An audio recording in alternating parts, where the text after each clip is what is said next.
continuing on with our theme for the year, a day at a time, oneness. And I've started to open up the message a little bit different as of late with a moment of gratitude. And so I want to do it again this morning. Why gratitude? Because gratitude opens us up.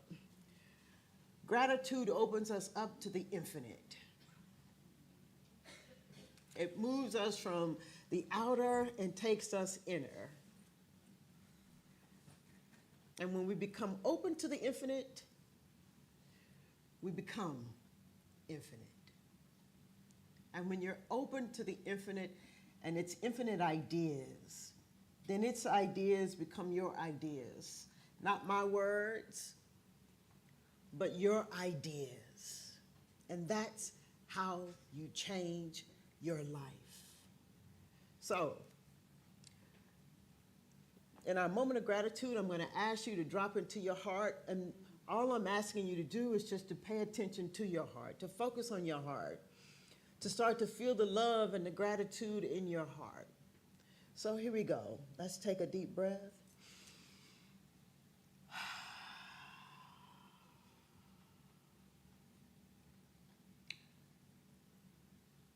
As we move into a moment of gratitude, I'm going to invite you just to drop into your heart.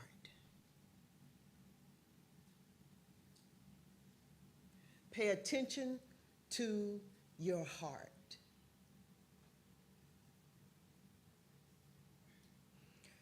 And if you want to, you can even put your hand on your heart.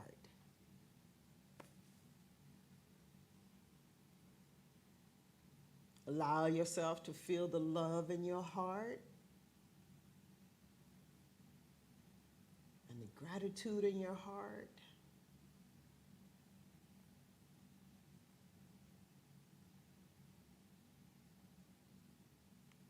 Feel it more.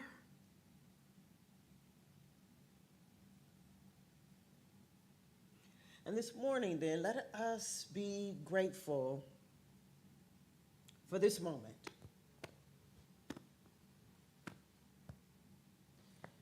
Be grateful for this moment right here. Be grateful for it.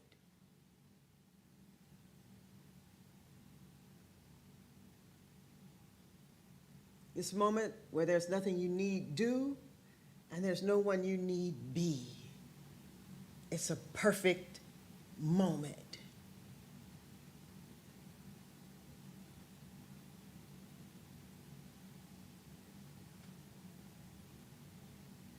Be satisfied with this moment. Be satisfied in this moment.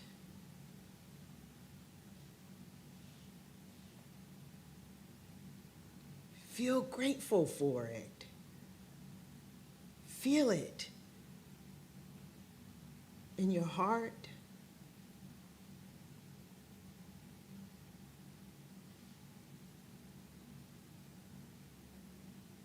Because the moment that you become satisfied is the moment you become aware of your divine self. It's the moment that you become aware of your infinite self. Be grateful for it.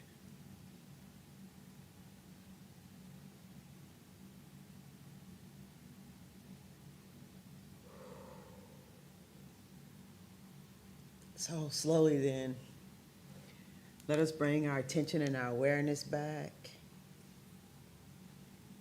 Feeling grateful in our hearts for this moment. This moment right here.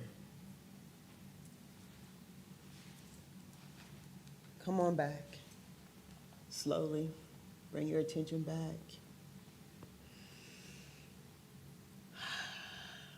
Yes. So, it's hard to make the transition from that to a message. Let me just say that. But our theme for the month is giving. And I want to start this morning with a few spiritual principles just to help get us anchored, or to help get me anchored. And our spiritual principles come from Ernest Holmes' his writing title, What We Believe. You can do a search for Ernest Holmes and What We Believe and find his writings. So spiritual principle number 1, we believe in God, the living spirit, almighty one, indestructible, absolute, and self-existent cause. We believe this one manifests itself in and through all creation, but is not absorbed by its creation. We believe that the universe, that the manifest universe is the body of God. It is the logical and necessary outcome of the infinite self-knowingness of God. Spiritual principle number 2, we believe in the individualization of the spirit in us, and that all people are individualizations of the one spirit.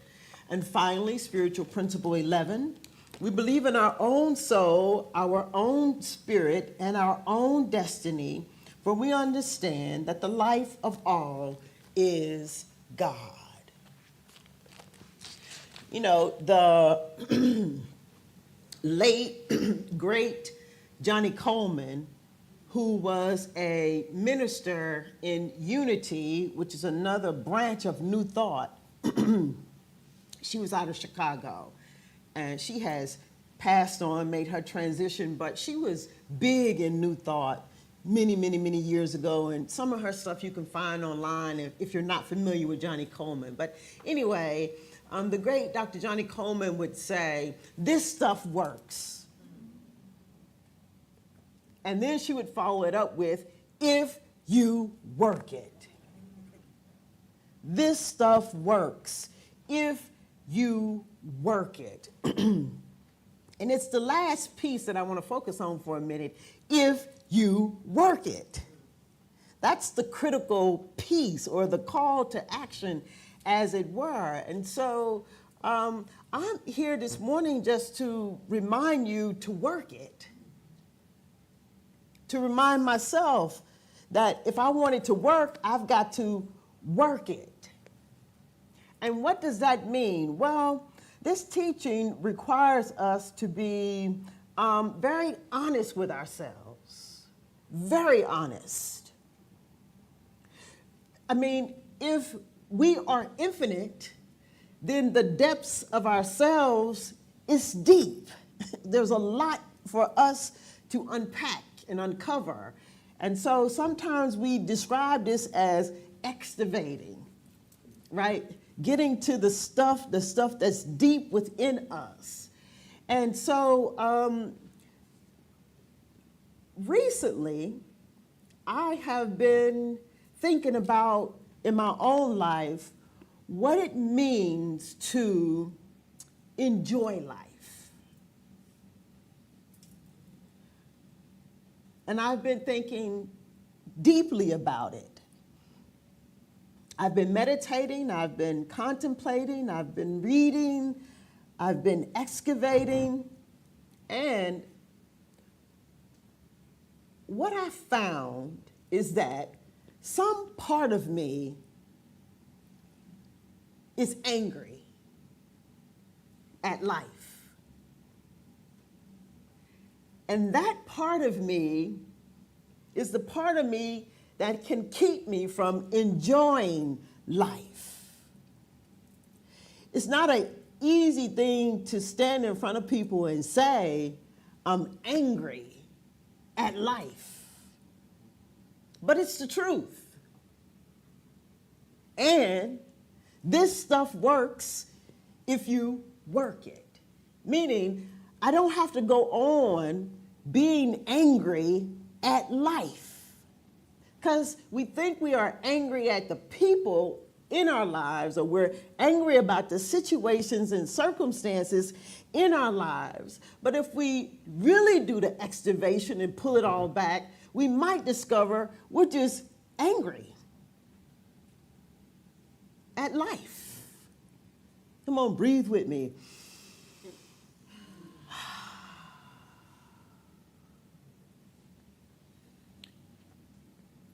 And the good news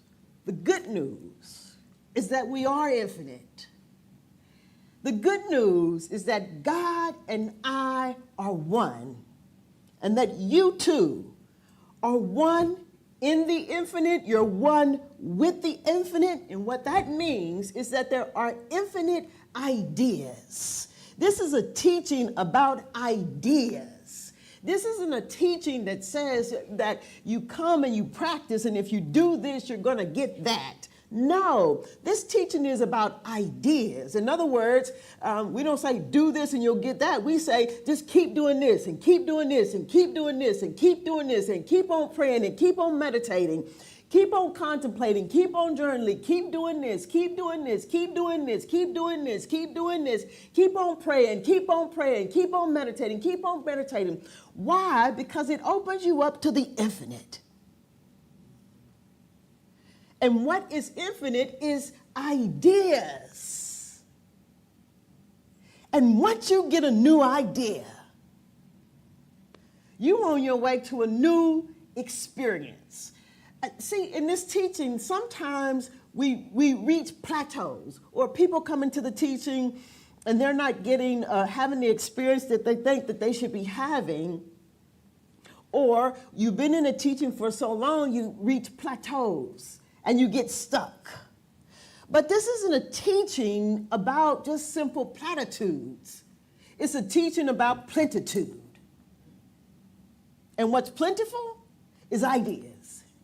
And when you get a new idea, you're on your way to a new experience. Now, I can really stop right there. Really, that is the point of it all.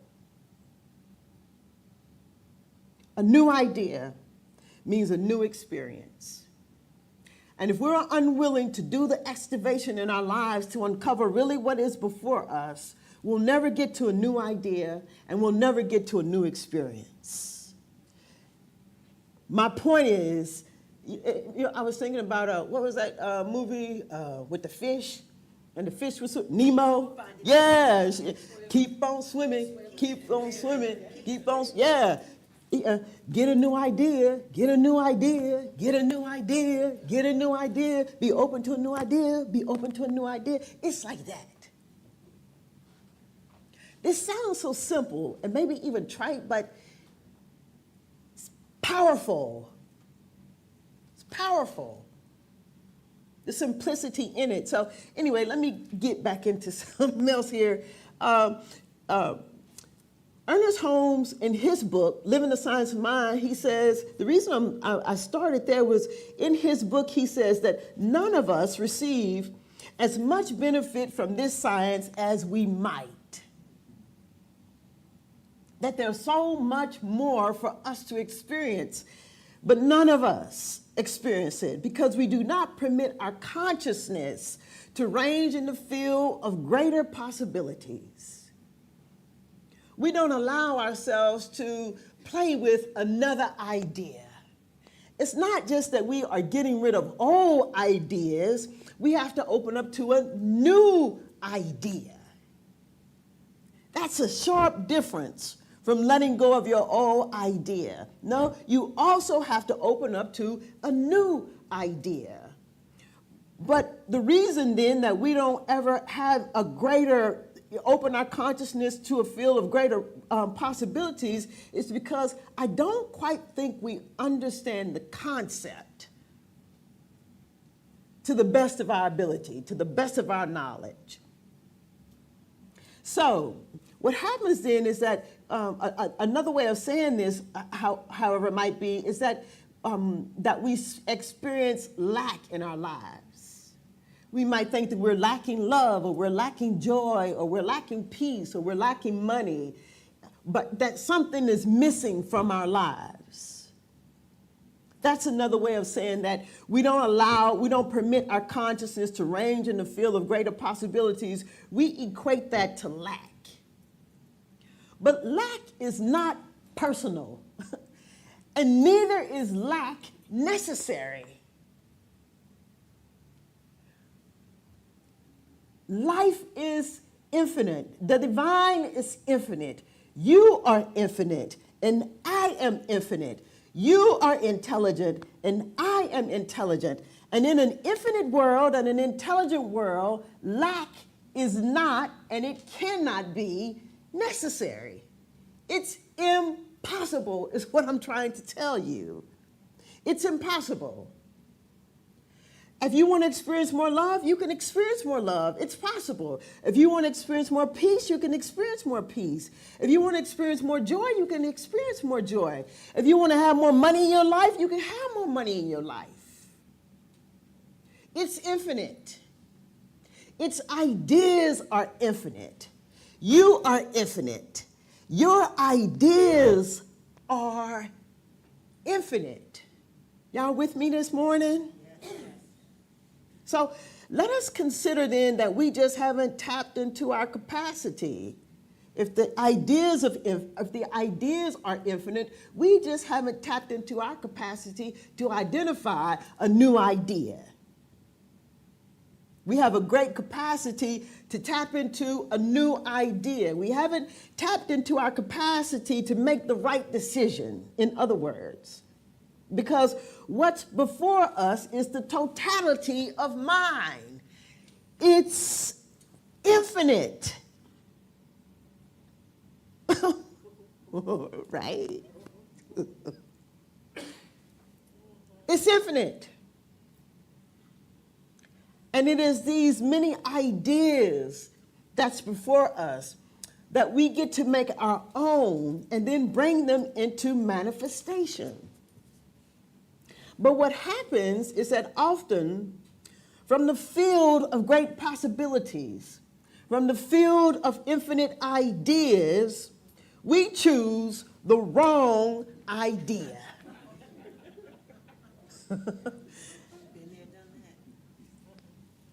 And we choose the wrong idea, but we expect great things from it. Y'all know what I'm talking about? Yeah. Let me give you a little example. You know, like sometimes you go out to eat, and you choose the wrong thing, but you expect it to be good. You eat it. You know it ain't gonna be good. You know it ain't gonna be good. You know you done made a wrong choice. As soon as they bring it out, put it before you, you're like, oh my God. Oops. Why did I choose that? That's the wrong choice. Then you start looking at everybody else's plate.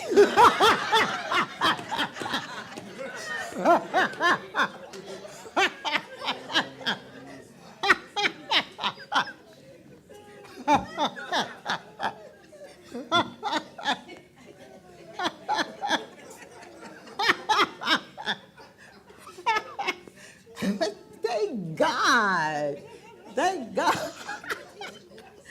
We are intelligent enough to know, at least I pray that we are intelligent enough to know that we can make another choice. You made the wrong choice? Make another choice. Bro, I don't know what else to tell you.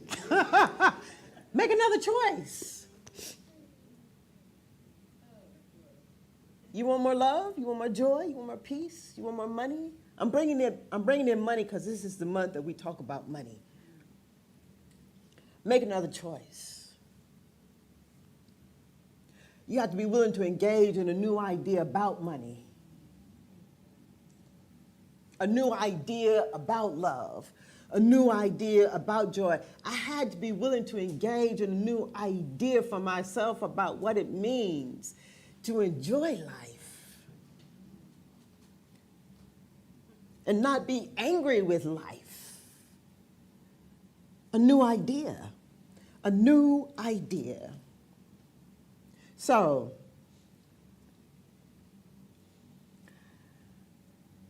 if you have something in your life then that you know are no longer desiring, or if you are in any way in your life dealing with lack, and remember, lack is not personal. It's not personal. Then we've got some unfinished business to take care of. You just need a new idea. It's unfinished business. You just need to be willing to choose again. It's unfinished business. In Raymond Charles Barker's book, The Power of Decisions, on page 15 and 16, here's what he says in his reading title, Unfinished Business. He says, creation is continuous. We exist in a continuum of creative process. Modern thinkers would like to believe that God has gone out of business. This is an impossibility. The infinite mind has to be an infinite process. Being infinite, it cannot be limited by its own creation. It cannot be conditioned by person, situation, or limitation. These factors are man's creation, and they exist temporarily in the infinite, as does the wave on the top of the sea. The sea remains itself as the wave appears and disappears. The mind of God is eternal cause in an eternal process of thinking within itself, upon itself, creating ideas of itself, which it projects into form through the law of itself. The infinite is forever in the process of self-discovery. This self-discovery is individualized in man. It's called evolution.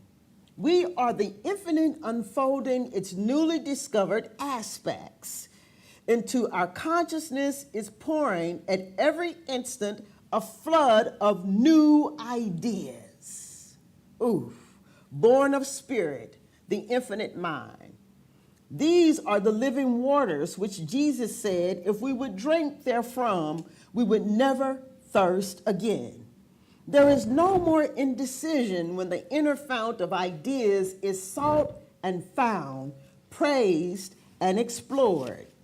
He says, consciousness must be fresh if decisions are to be right.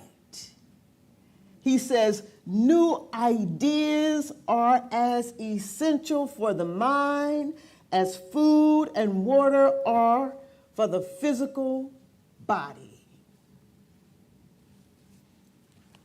Our consciousness must be fresh. Fresh. If our decisions are to be right. If we want to be able to identify the right idea, our consciousness got to be fresh. You can't be working with an old conscious to establish a new idea. Your consciousness has got to be fresh. Because lack is not personal, but it becomes personal when your ideas are not fresh. It's an old idea. You've just chosen the wrong thing, and you need to make another choice. Your consciousness has got to be fresh. My consciousness has got to be fresh.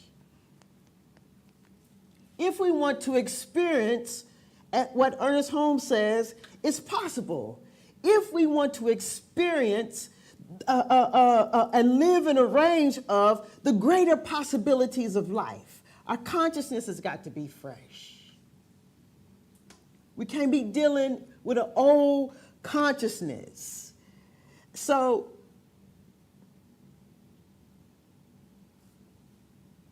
we have to be reminded then just how limitless and just how infinite life is. That's our ticket to a fresh consciousness. Whatever you thought, that ain't it. There's more. That ain't it. There's more. It's infinite. In Ernest Holmes' book, Living the Science of Mind, real quick, on page 339 in his reading title, Loose the Consciousness, he says, we should take a certain time every day for the enlargement of consciousness. We should take a certain time every day for the enlargement of consciousness. Yeah, in our meditation, it's to quieten our mind, but it's also to expand our consciousness. In our contemplation, yeah, it's to get clear about an idea, but it's also to expand our consciousness. In prayer, yeah, it is to affirm what we already know, but it's to give thanks for what we don't know. It's to expand our consciousness. To become receptive and open to a new idea. Every day, he says, we should be doing this to enlarge our consciousness. This is done by reminding your imagination that the field with which it deals is limitless. The mind is the creator and sustainer. That mind is infinite, ever available, and always responsive to us, he says. There should never be any sense of finality in our self-discovery. No matter how much good we experience today, we should expect more tomorrow. Expectancy always speeds progress. Anticipation of better yet to come helps to dissolve the overload of burdens which we now carry with us.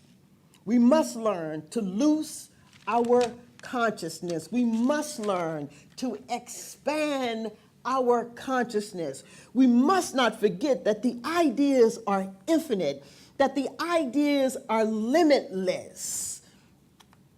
So we don't live in lack.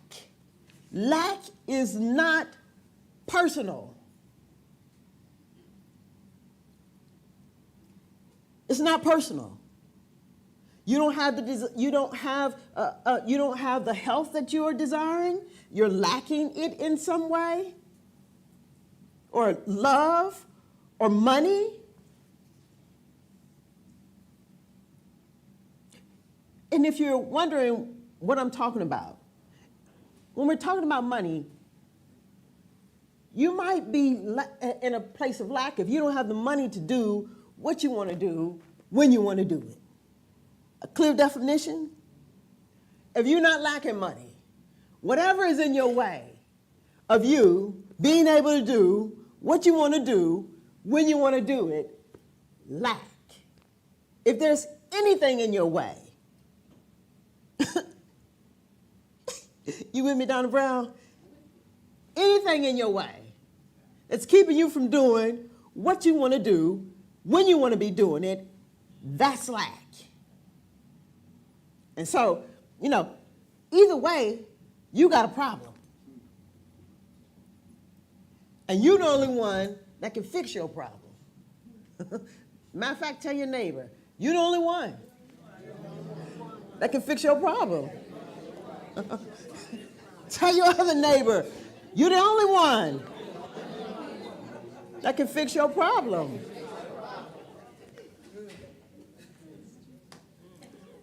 All our problems stem from a sense of separation. Our sense of separation is in the way of our good. Our sense of separation is in the way of our good. It's amazing. We come here. Some of us have been coming here for 25 years. And we still dealing with it.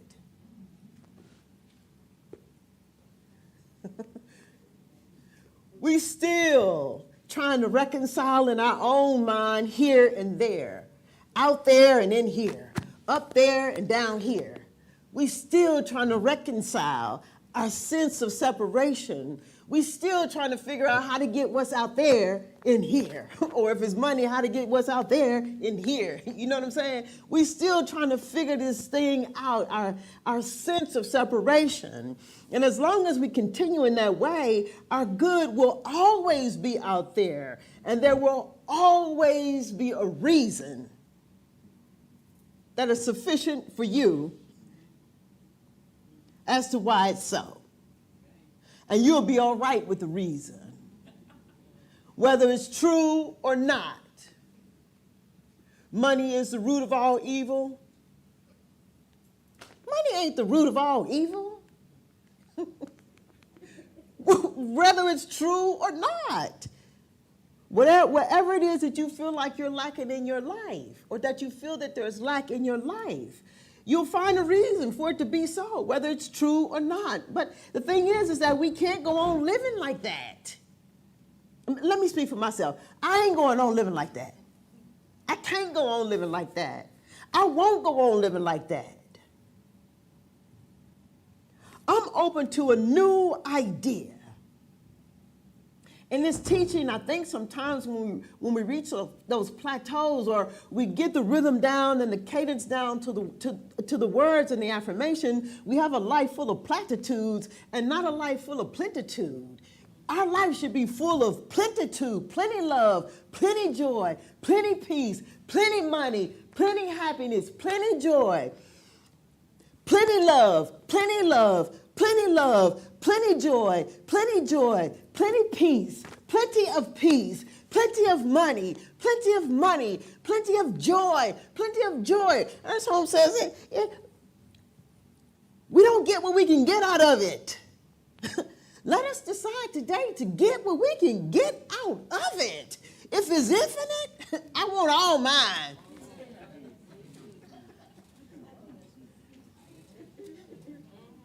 Don't you? I want all my joy. I do. I want to enjoy life. I want all my peace. I do. All the money substance that I need so that I can do what I want to do when I want to do it. I want it. Don't you? The problem is that with these ideas that we've been working with, first of all, we don't have any fortitude. We just give up. And then we decide it ain't gonna never happen. The love, the joy, the peace, the money, ain't gonna never happen for me. And you just settle on it. Or you can't figure out in your mind how it could happen, so you don't settle on it. And so we come to the center and we have an idea, but it's a dull idea. Ain't nothing exciting about the idea. God, not one. Ain't nothing exciting about that. I'm whole, perfect, and complete.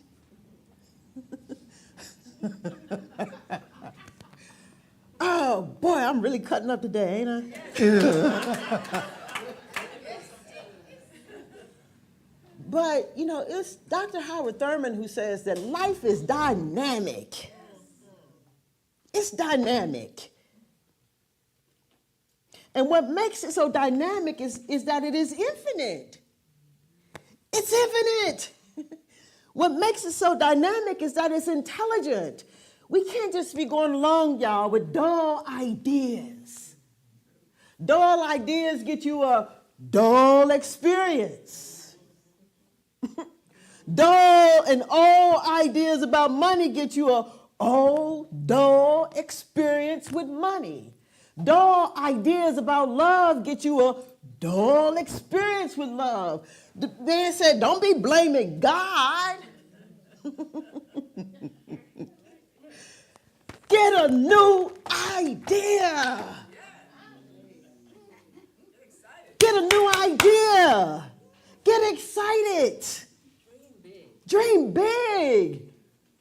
Feel yourself experiencing it in your heart. Smile about it.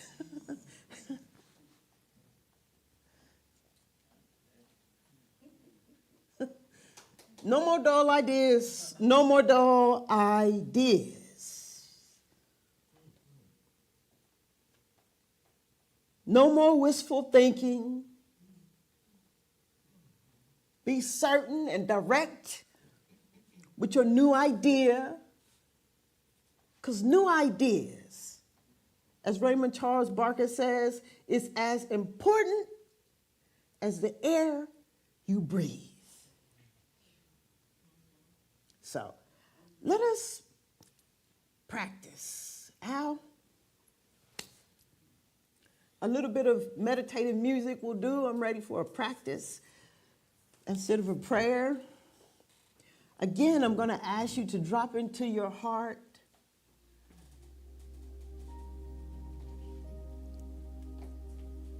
Let us all take a deep breath right here.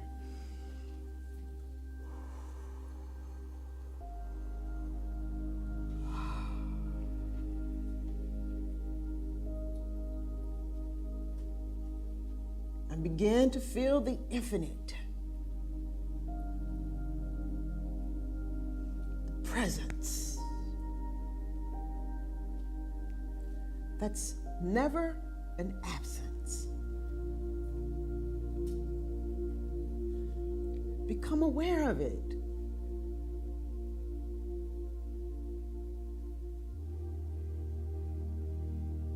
Your infinite self.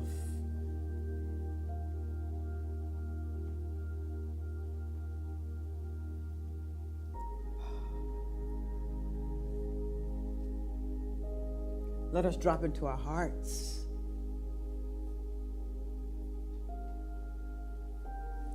And start to feel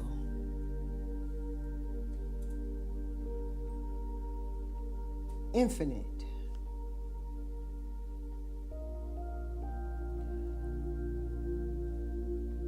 Let us be satisfied and grateful for this moment.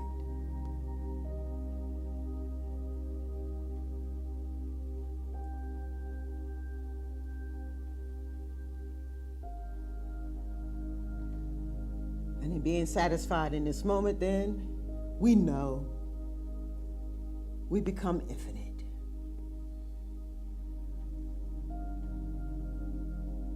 Feel your existence as infinite.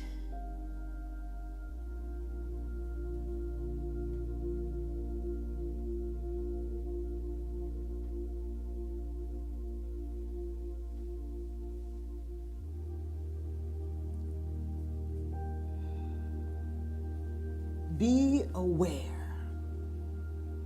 that new ideas, dynamic ideas are flowing through you now.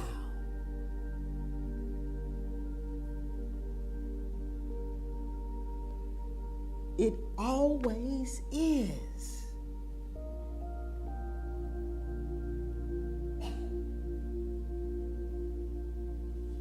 Intelligent ideas are flowing through you now.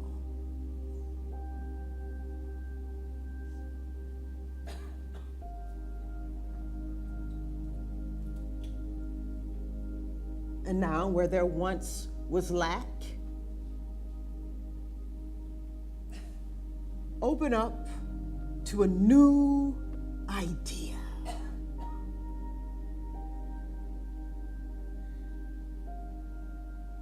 An idea of plenitude.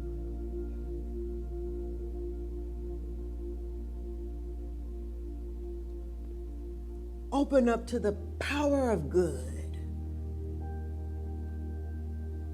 as a new idea.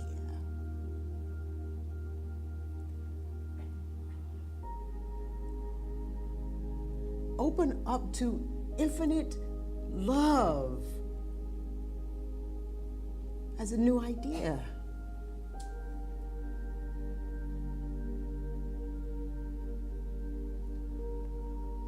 Open up to abundance as a way of life.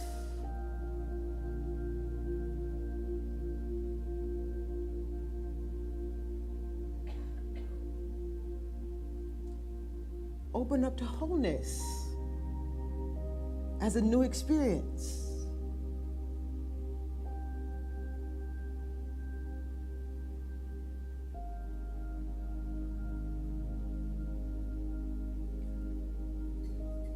And now in your heart, feel yourself experiencing more love. See yourself in it. Feel it in your heart. Feel it.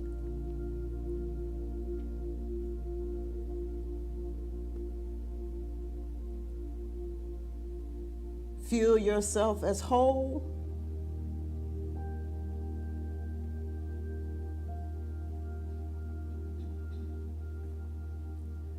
Feel yourself as abundant.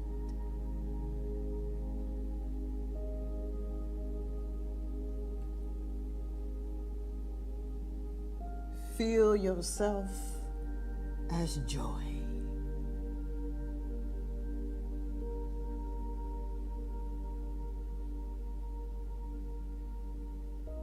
Feel it.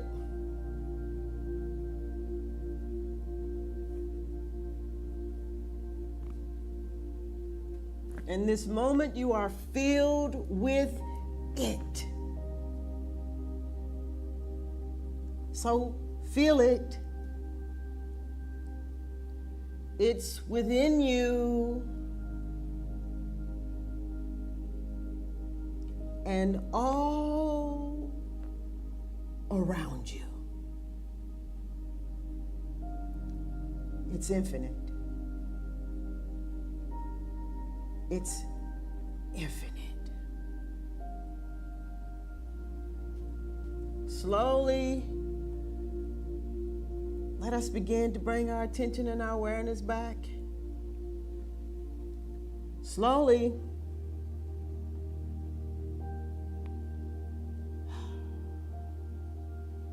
And as you come back, stay aware. Stay aware of your infinite self. Stay aware of the infinite ideas flowing through you.